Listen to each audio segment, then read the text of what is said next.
لومړی د لمانځه در مخه چې کوم شرایط د لمانځه دي اول شرط دا دی چې انسان به خپل بدن پاکوي که چیرې د ده پر بدن باندې ظاهري نجاست مشته یو لکه وینه وه یا ګندګي وه یا بل شی و هغه به مینځي صفا کوي او که چیرې بې غسل و جنوب و بیا به غسل کوي د غسل طریقه م انشاءالله په تفصیل درته بیانوم او بیا که چیرې بې اودس و اودس به کوي او دغه اودس چې څومره په ښه توګه باندې کېږي باید وسي دا د لمانځه دپاره مهم شی دا دویم شرط د لمانځه دپاره دا دی جامې به دې پاکوي ستا پر بدن باندې به نجاست نه وي لګېدلی که وینه او که روڼې به ولي یا د انسان د بدن چې کوم نور شیان وي هغه لګېدلي هغه باید دی صفا یې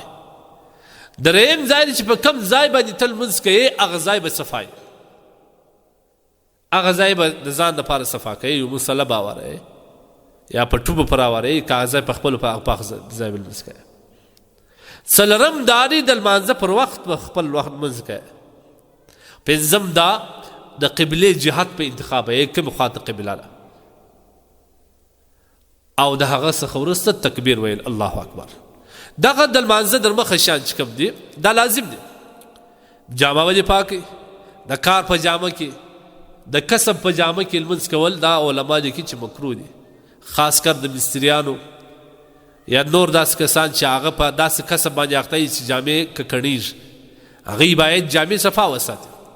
که چیرې ککړې جامې هغه د لمانځه وخته بدلې کړي هر هغه جامه چې ته یو مجلس ته نسې پکللی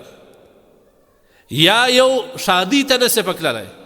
یا د یو سیال او تربور کره نسې کللی یا د باچا و مخ ته خو بیخي نسې وکللی په هغه جامه باندې به لمونځ هم نه ادا کوي هغه جامه به لمانځه ته هم بدلوي نو دا د لمانځه در مخه دي